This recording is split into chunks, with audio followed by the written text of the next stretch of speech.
Om Tejosi Tejo Mahidehi Viryamasi Viryam Mahidehi Balamasi Balam Mahidehi Ojosi Ojo Mahidehi Manyurasi Manyum Mahidehi Sahosi Saho Mahidehi. This chant from the Yajurveda, translated thus: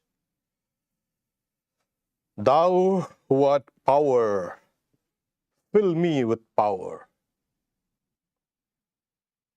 Thou who art valor, infuse valor in me.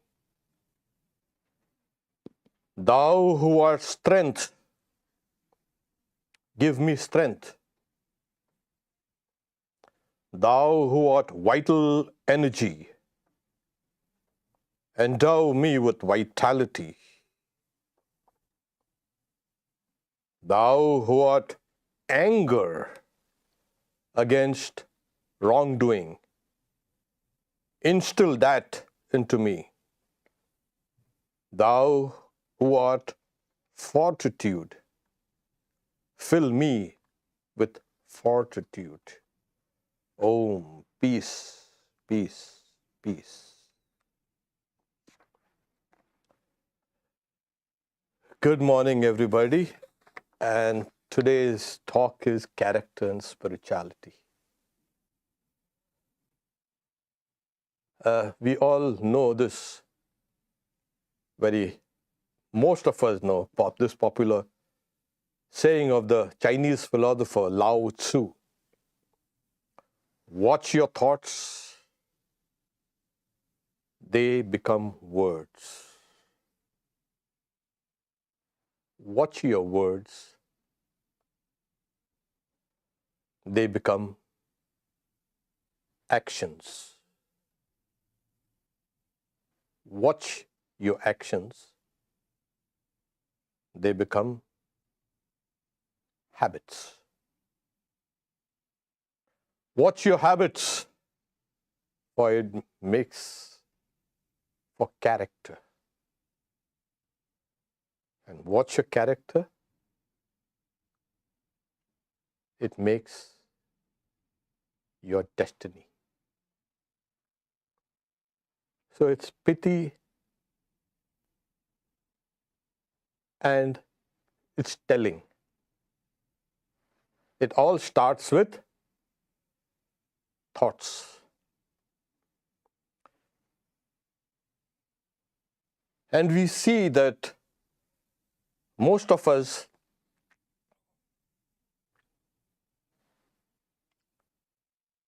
have, you say, either a strong or a weak character. And that means, oh yeah, it starts there a long time ago.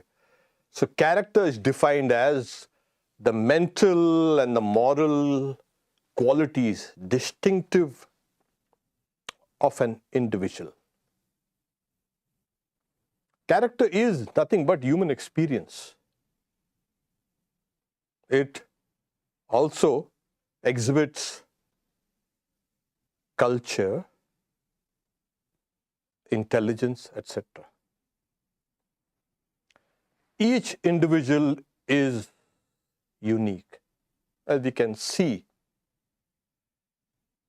And this uniqueness is important because we are all processing the raw materials of sensations and reactions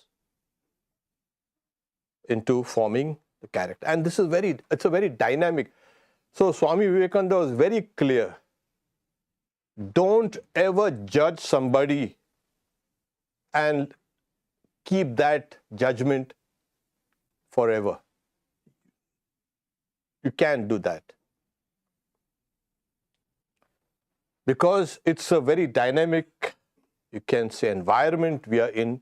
We are constantly processing external, you can say, sensations coming in and our own reactions.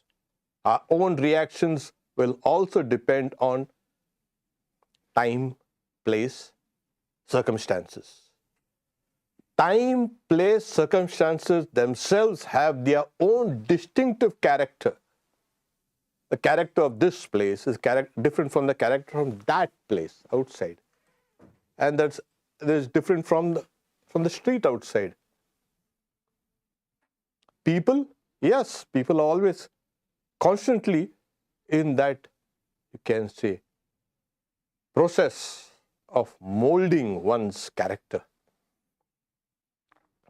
So it depends on, as the scholars say, background, motivation, the development trajectory, motives, desires, identity. All these things play an important part in forming character. Okay. So, character, yes, we have a character. All of us have a character. I mean, you say, oh, that's a characteristics that one exhibits. Why limit it only to human beings? Even animals have a very distinctive character. Those who have pets will know. They are each pet is different from the other pet. And why only living animals, this, that, and all like? Take it as even the various gods that we hear about, they too have a distinctive characters. There were some sages like Durvasa, who was called a choleric sage. He was a very angry type of sage. So he had a distinctive character. There were some characters who were very calm, quiet, etc.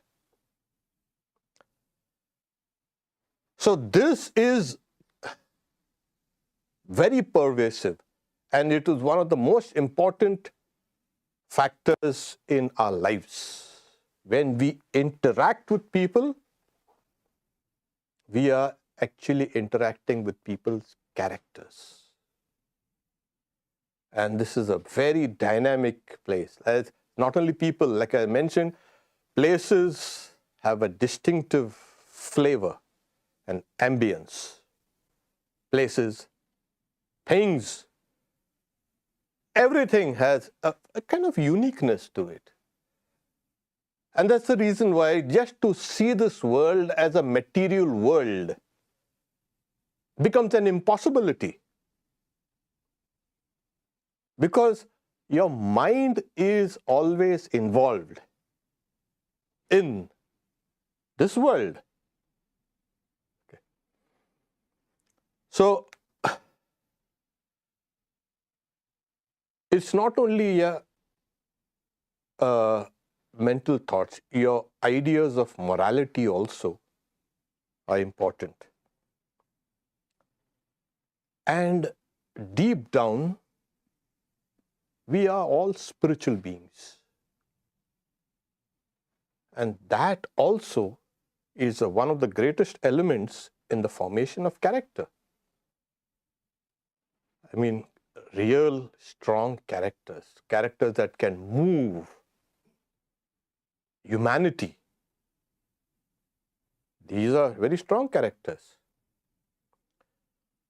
So if you see the character like of a person, how it is formed. Now there are some characters who have an impact on a little crowd of people. There are some who will impact societies and nations and humanity. Take for instance the character of a Buddha or a Christ. What a tremendous character they had. What tremendous personalities they had. So this is one of the key, you can say, components in human life. And that's the reason why almost all studies of mind and character, etc., they do not bring in the idea of a spiritual, you can say, entity within. And as we see that we are all conscious beings, that's true, but our consciousness is rooted in actually in our spirituality, not just in the body and the mind, etc. It's there. And thus the topic character and spirituality. Swami Vivekananda, all through his talks everywhere, especially in India, he harped constantly on man-making and character-building ideas. Say, I want character-building, character-forming ideas. And he wanted to instill this in the educational systems itself. It would have done great good if it was there. Saying it is character that hews its way out of thousands of difficulties. When we see people are beset with problems, yes, how do you overcome them? It is only through character. And we see that those characters who succeed in overcoming the obstacles and the problems in life, they become more and more better and successful. And if you fail, we know somewhere deep down, one had weak thoughts, thoughts that one wasn't even convinced. It never convinced oneself. Hey, or more better, one never took things and made them one's own. You have to make them part of you. So this is character. What is one of the hallmarks of character? Simple. It's control, self-control. One must be able to hold oneself in check. How do you develop a strong character? One must be able to hold oneself in check. If one just lets go every time, one slowly fizzles out. And so what happens is, we know we fizzle out, and so we get into a like-minded group of people, and to feel kind of strong. But we are just talking about individuals. There's a tremendous, the Bhagavad Gita says, Yada sangharate chayam kurmongani. It's like a tortoise who withdraws its limbs, and one cannot even break it. One has to kill it. It will not. So similarly, one's power of self-control has to be tremendous. You can draw yourself.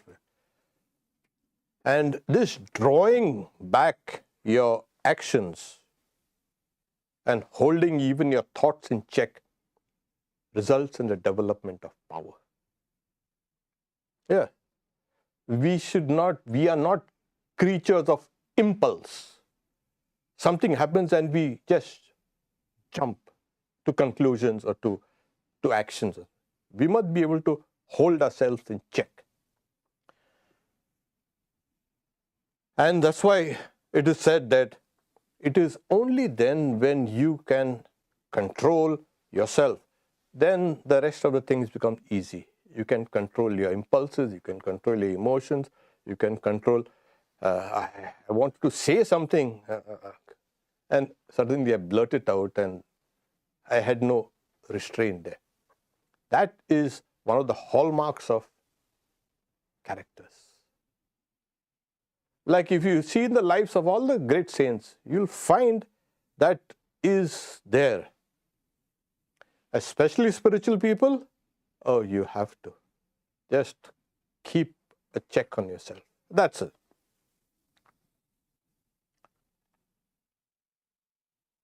Character, it is formed from the pursuit of knowledge.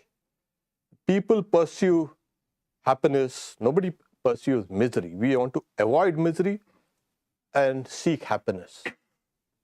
That's a very weak, you can say, character. It's a normal function of all life to seek happiness and avoid unhappiness. But I don't see anyone, I don't know if you all know, I have not known anyone who has succeeded in this. Pursuing pleasure or happiness and avoiding pain. No.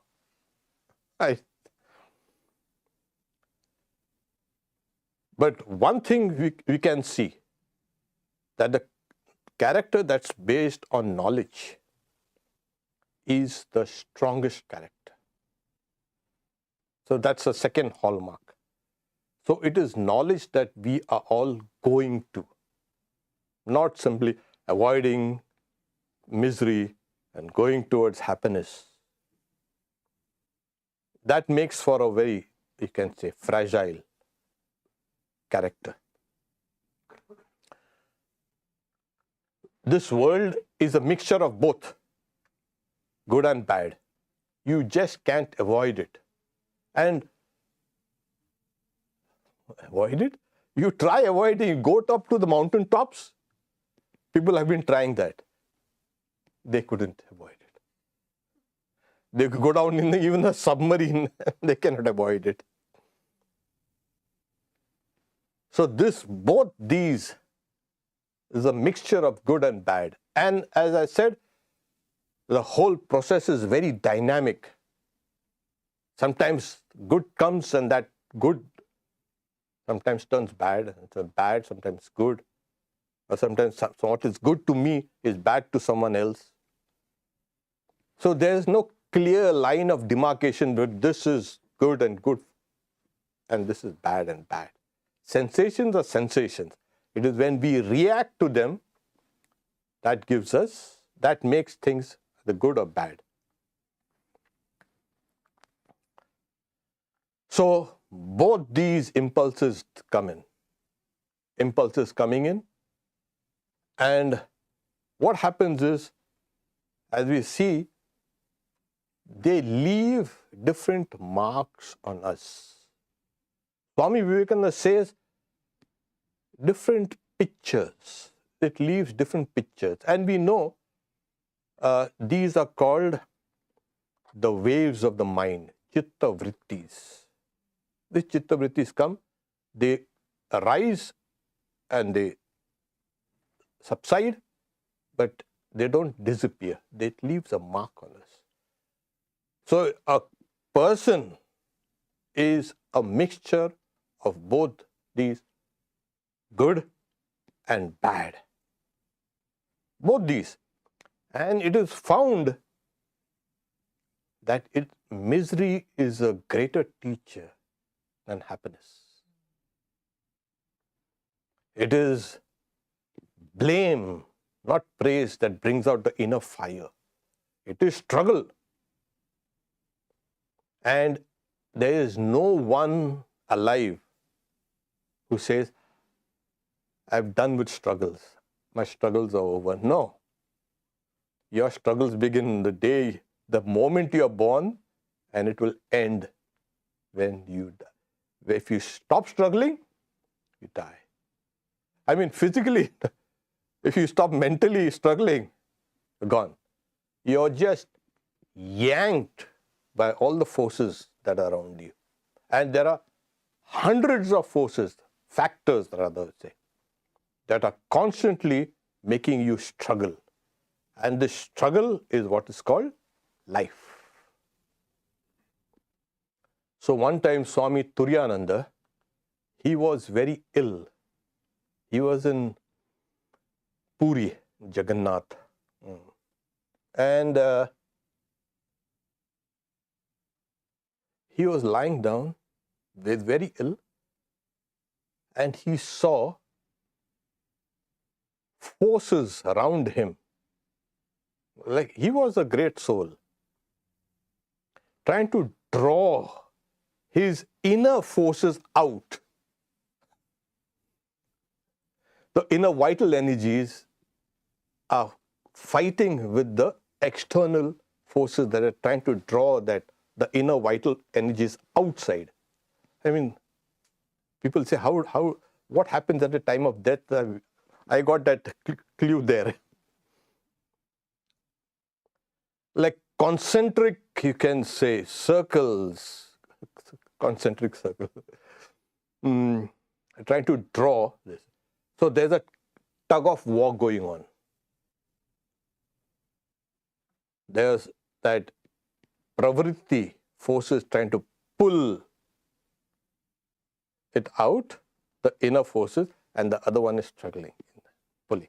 And he is watching the whole scene there. And suddenly, he has a vision of Swami Vivekananda.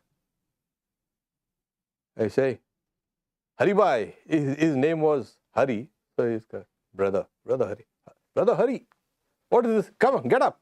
And suddenly, he felt the inner forces, the nivritti forces, winning the fight.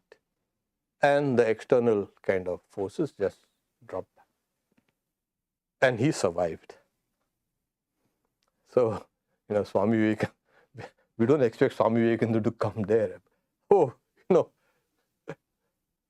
So there, what I want to imply is, there are these subtle forces. We may not be aware of it. Very subtle forces that are trying to pull you out, pull all your vitality and all your life out. And your life, your inner vitality and all, tries to pull you in. That constant tug of war is going on. This forces that are there acting on oneself is, the stronger the struggle, the better it is, character becomes. And that is character. Now, what is the exact mechanism?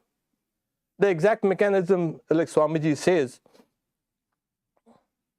when an impulse comes in, he uses the illustration of a lake of the mind, like a lake. And something comes in, there's a ripple. And there's a ripple, the ripples do not die off. They leave a mark with the future possibility of the ripple rising. That's what is called memory. And all these memories are just thoughts. They later on, as we see it becomes character. So it leaves a mark. And the constant struggles, the constant, you can say, fight, constant molding of oneself makes these memories part of yourself. And this is what is called the building up of character. Swami Vivekananda uses the word samskara, the impression, the residue of the impulse that has come and your reaction to it. It leaves a samskara, it leaves a mark. And when these marks, these samskaras, the like ones aggregate, coalesce, it becomes your character. And if keep on practicing this, then they say the character is established. A person who keeps on thinking bad thoughts and bad words and bad this, that person's character becomes like that. That person cannot help it. He is moved by those impressions. We are pushed, we are moved by our impressions. Because, as I said, the mind is a very dynamic entity. It's not sitting down, waiting for something to come. It is not. It is constantly bubbling about. And that is its nature. And when something comes from outside, that's a new thing. It's interesting. Oh, that's an old thing. I'm not interested. So it is our inner, you can say, character that orients us towards our destiny, what we will do. And if we are established in as a good character, then we can see that it has started long time ago. It is nothing but a bunch of, you can say, impressions over and over and over and over again. They have come and formed a platform where one can stand. Does deviation from that happen? It could happen because of some very past karma, but that's only kind of momentary. That person comes back again.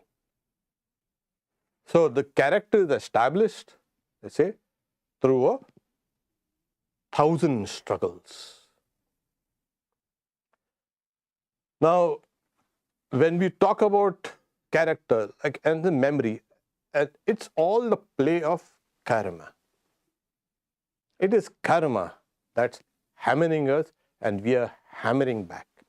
Either we are retreating or we are fighting, but we are being hammered by karma. We have one more element. As I said, that we are speaking about just on the physical or the mental level. Now you've got to bring in consciousness, which is that spiritual element within us. Again, Swami Vivekananda gives an example. He's saying everything comes to us from outside. Good and bad, and all the various shades of good and bad, they all come. And we take them in, we fuse them together and throw them out in the mighty, you can say, stream called character. So our consciousness is an important element in the formation of this character. So everything is swirling around us, it's coming inside. We are taking some, fusing them together, because character exhibits certain traits. And those traits, as I said, they are from thoughts, actions, habits, and then they become character. So what we are doing is, we are an active participant. Consciousness is an active participant in the whole process. So we may not be aware, but our consciousness is there doing all that stuff. Swami Vivekananda says that this conscious agent is the most important, you can say, factor here in the formation of character. And what is the nature of that consciousness? And he says, it is omniscient. It is all powerful. And that is what is spirituality. So your entire process of character formation, etc., is due to that spiritual, you can say, entity there within. It cannot be otherwise.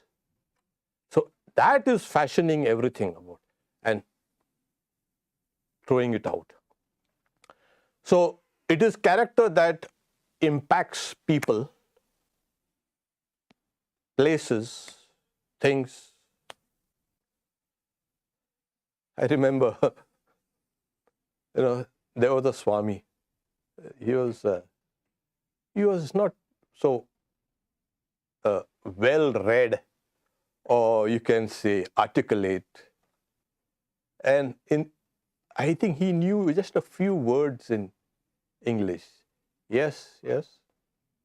No, no. And people used to come, sit down with him. Sometimes they used to weep. Swami, we have this. this problem, that problem. Yes, yes. I say, no, no, no. I've not heard him say more than either yes or no. And people used to stream to him, all walks of life, everybody. And they used to find great solace.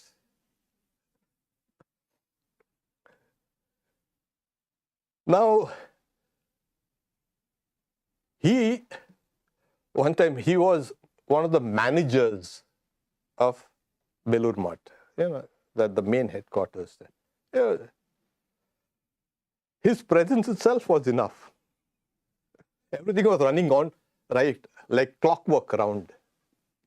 He himself never did anything, but everything was running like clockwork. So one of the kitchen managers one time, he went and said, I have this problem. He should not say anything much. Then you say, continue.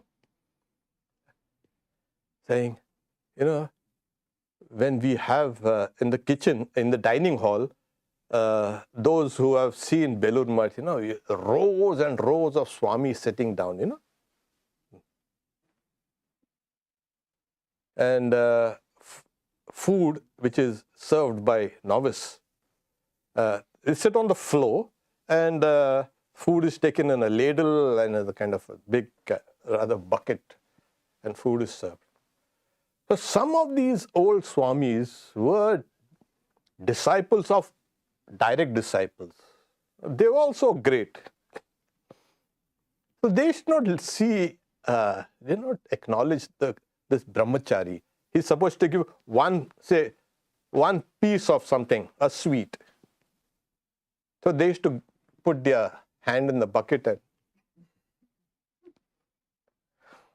and you couldn't say anything. That young guy, he just, because they themselves are very venerable. So the kitchen manager said this then. He just made a gesture. Yeah, you leave now. So in the afternoon, the whole kitchen process and the dining hall process is going on. And our Swami, the manager, comes. He used to wear these sunglasses.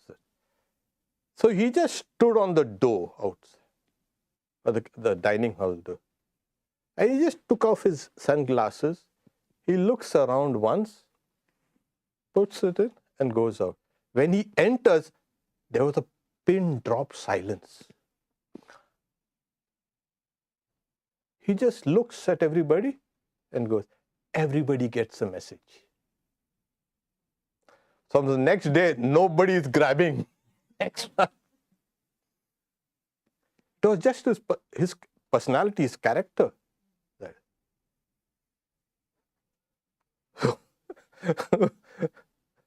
You don't need to say words, too much words.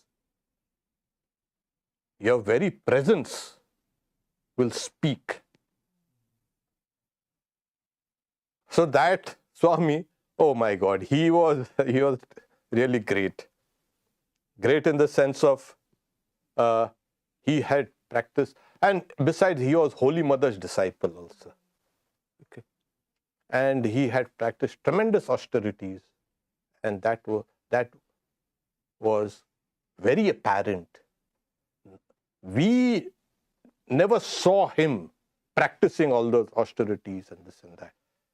But all whatever he had done was for all to see outside. We have seen also in the books like Bhagwan Buddha, what a personality he had. People from far, they used to get awestruck. He looked and moved like a god. Yes, when we read all these, things appear so kind of flat. But when they were alive, they brought a tremendous power of kind of magnetism to this world. People were simply struck. Like, and they used to abandon things and just follow him, trusting him that this person is going to lead us to the highest good. This is character. And we have seen how he went through all the struggles and how he overcame all of these things. So character also will bring in the trust and the love of people. Somebody was telling me that day, I wish Christ wasn't crucified. He went through all the various, you can say, torture and all this. And I said, yeah, you wouldn't be worshipping Christ. He had to go through that to become what he is. So we should not feel, there are personalities which are avoidant personalities. When we see something which you cannot handle, first thing we do is run away. No, chip at it. Stand your ground and chip at it. And this is how we slowly form character. Now, Swami Vivekananda says, what is the goal? Just to form character, which is very powerful? It has to be based on spirituality. Once you know that essentially we are all spiritual beings, and it is there that consciousness which is within is actually engaged in forming what you are. People say, oh, that's my previous karma. Or, in India it's very common. Oh, it's my apurva. Oh, it's adrishya. Adrishya means not seen. That is karma or thoughts done in the past.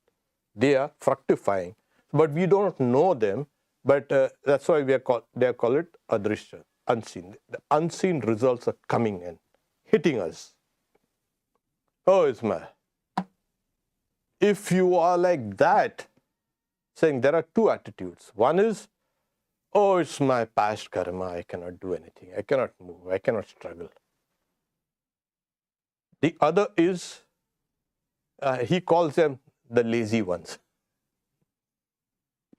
The other is those who are active. There is a power within all of us which is called a purushakara. It's translated as self-effort. It's a tremendous power here within us. When we exert ourselves, when we put an effort, it can break old chains. There's no doubt about it. You can make your character anew. As I said, nothing is static. Constantly in that state of dynamism.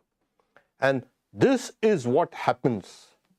You're constantly using, as I said, your control, your self-control, and you're choosing very carefully what you want to be. You're aware.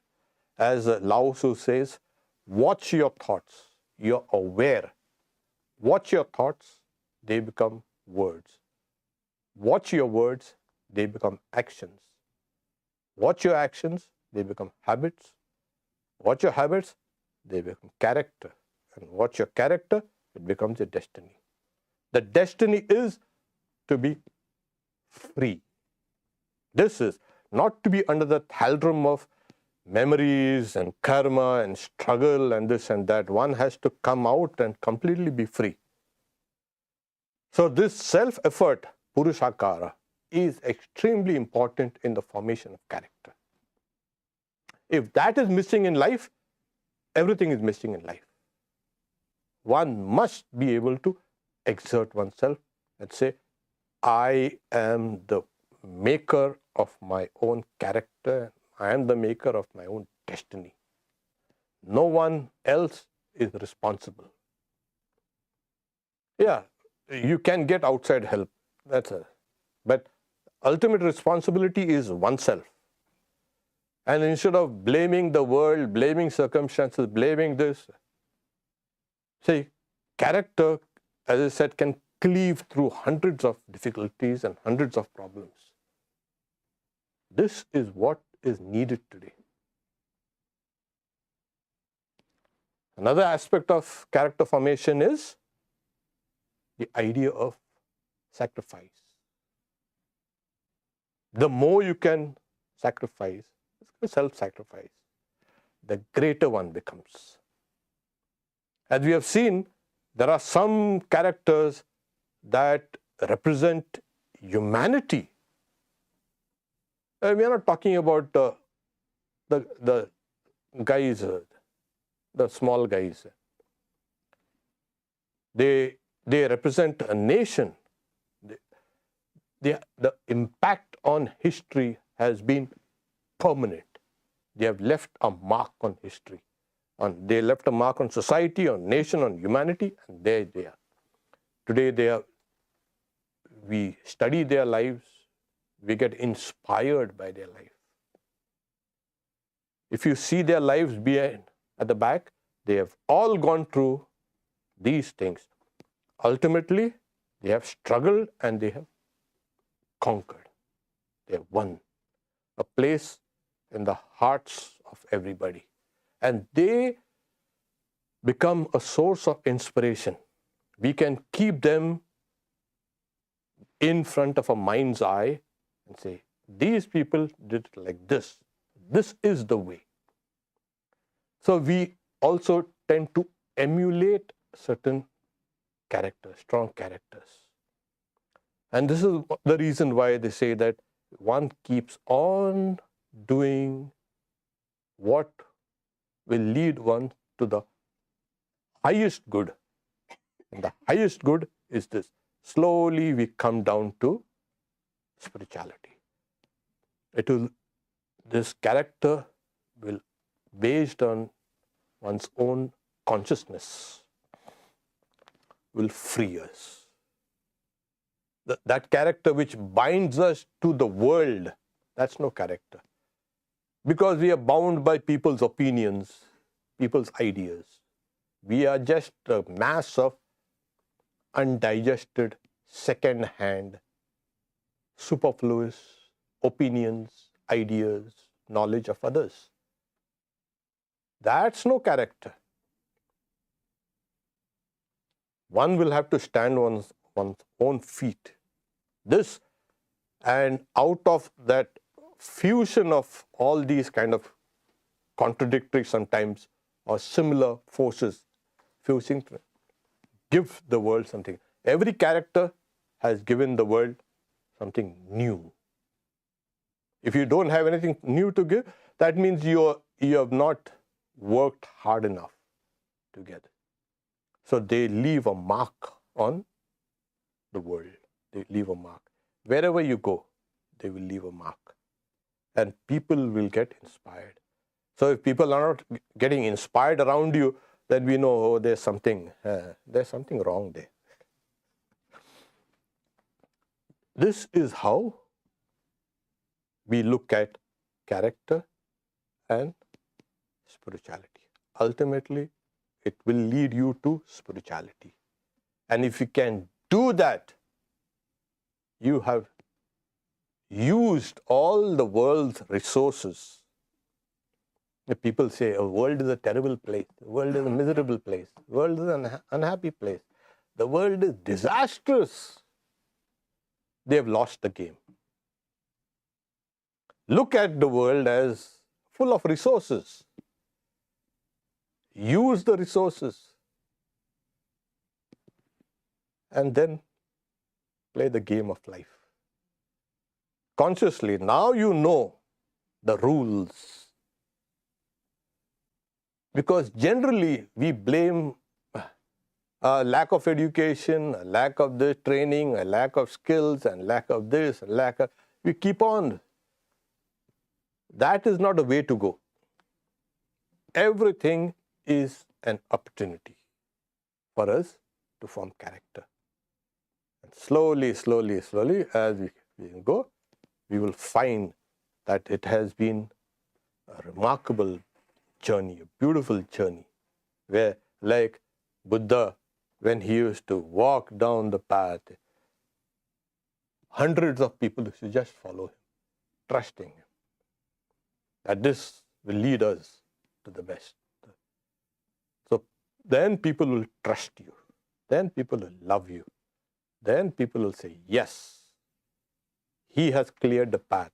So every character clears a path for others. It might seem, oh, that person is doing it for himself or herself, the forming of character. No, but it opens a path for many other people to follow.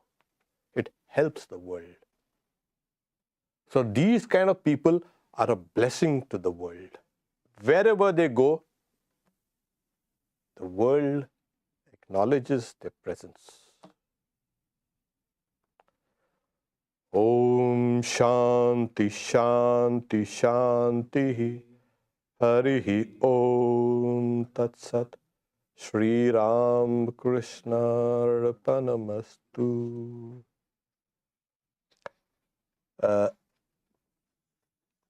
Before we can, a few announcements. This evening we have Ram Nam at 7 after the Vespers. And as we've seen, these are, you can say, twice a month, the first and the third Sundays of every month.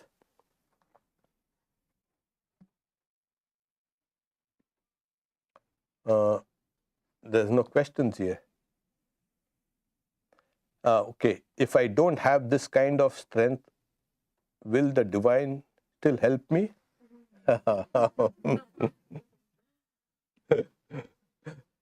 Yeah, it's a common saying, God helps those who help themselves first. But the divine will always be there. But you have been given a great opportunity to live. This life is very precious and rare. It's unique. There's no one like you in this whole universe. There was none like you even in the past and in the future also. There will never be. Can you think about this? So, yes, the divine will help you, but think of yourself as special and work your way up.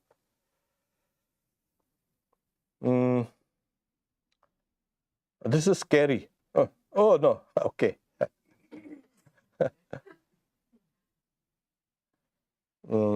Okay. Okay. Again, thank you very much. So, we have any questions? Yeah. Yeah. Okay. So the quote you spoke in the beginning, is it fair to kind of characterize, like your words and thoughts as tamastic characteristics, your actions and habits as rajasic, and then your character is sattvic? You put. Thank you for that. The question is thoughts. When you think, watch your thoughts and become words. And so the question is whether this is tamasic or rajasic or sattvic. Yes. Why didn't I think about it? So if you think of tamasic thoughts, your actions will be tamasic, and then your character will be tamasic. And if you have rajasic thoughts, then it will become rajasic and sattvic. So yeah, you keep on watching your thoughts. That is, keep those sattvic thoughts there. And then your sattvic thoughts will make sattvic words, and sattvic, you can say, actions, sattvic habits and character, and finally your destiny. Yeah, that's it. Yeah, all thoughts, the quality of your thoughts, of course, is very important. So if you start with tamasic thoughts, dark, you can say lazy and kind of hateful, spiteful thoughts, that's good. That's what's going to happen. So some people who, let's say, come across as sattvic, sometimes they're still polarizing to others, while some people who are sattvic seem to attract all people. What causes that difference? You know, if a person has become a sattvic person, very kind of nice person, that person attracts all types of people. You know why? Somewhere deep down, we know our faults. We know some of our deficiencies. We are looking for help. Always. When we live around, we go around, we are always looking for help. And when we see somebody, a sattvic person, we try to come in this proximity so that we can catch something, get something. So it's true. So as I said, once your character is formed, people will come to you. There was a time when you want to avoid people. At that stage, you cannot avoid people. People will come. And they want, because they want to see somebody who can first help them. Secondly, they need to see a strong person. And they're saying, oh, yes, okay, we'll go there. No person, as I said, has to be stamped forever, and this is forever that we judge, and now, and this will be judgment forever. No. People are constantly undergoing the process of forming their characters. And so even if a person has got tamasic or bad qualities and all, that does not make him permanently bad. That person has the potential to become good. And that is what somewhere deep down, again, it comes down to your spirituality, your consciousness. Somewhere deep down, hey, this is not wanted here. This is not becoming of you.